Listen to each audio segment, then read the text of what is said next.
I listen to you every day, every morning, every night. You never say nothing new. So you'd rather be Mr. Arnold than be his chauffeur. So I'd rather be living in Buckingham Palace. And that's just what's wrong with the colored woman in this world today. You don't understand about building your men up, making them feel like they're somebody, like they can do something. There are colored men who do things. No thanks to the colored woman. Being a colored woman, I guess I can't help myself none. We continue to honor the life and legacy of the legendary actress Ruby Dee. She passed away late Wednesday at the age of 91. The award-winning actress entertained audiences for 7 decades on stage and screen. Ruby Dee was not only a leading lady in Hollywood and on Broadway, she also spent her life fighting against injustice. Well, my good friend Harriette Cole joins us to reflect on Ruby Dee's life. She's an author, educator, and leadership coach.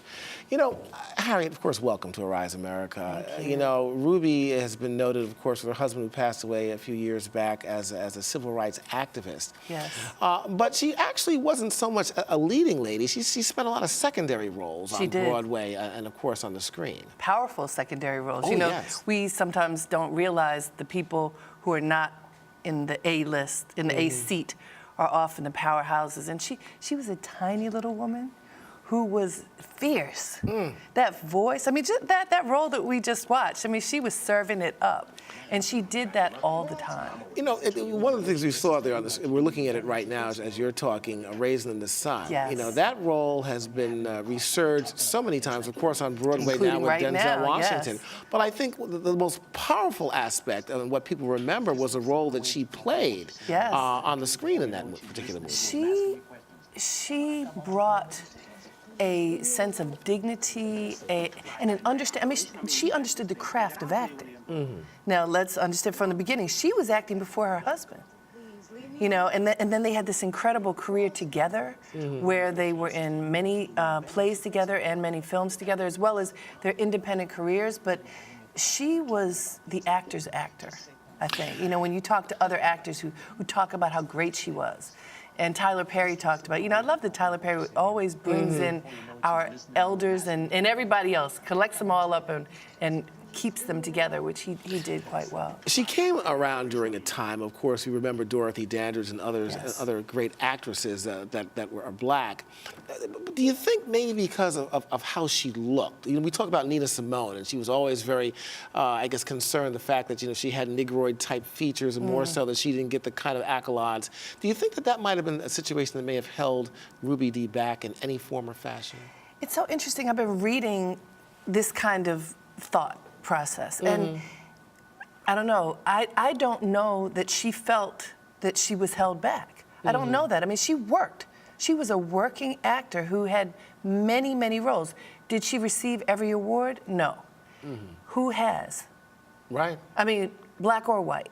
So I don't know that I so much buy into that she did, and she wasn't Dorothy Dandridge. She wasn't Lena Horne. Right. So there are certain, you know, that's the Halle Berry, let's say, of today. She wasn't that, but in her own right, she did a tremendous amount of work. She has a huge body of work as an actor, and I think that she was quite satisfied with that. How do you think she'll be remembered most? For her, her acting abilities or for her work in civil rights? I think that it's combined, you know, because much like Sidney Poitier, you know, when she started her career, she realized, oh, where are we? Where are people who look like me in any of the roles, whether they're behind the scenes or they're on stage? And she stood up, as did her husband. So first, just in the space of acting, and then beyond. In the civil rights movement, they were like, we have to speak up. Well, imagine, I hope that rubs off like fairy dust on others, because she always did. And at the same time, she had a sense of humor and a groundedness about her. Well, I want to talk to you about that, because you have a personal interaction with Ruby Dee. Tell us about that. Well, more than one, but there's a photo that that we found. Dwight Carter, who's a wonderful photographer who has documented so many of our greats. And we did a photo shoot in 1995 when I first started my business with Ruby Dee for an AT&T ad.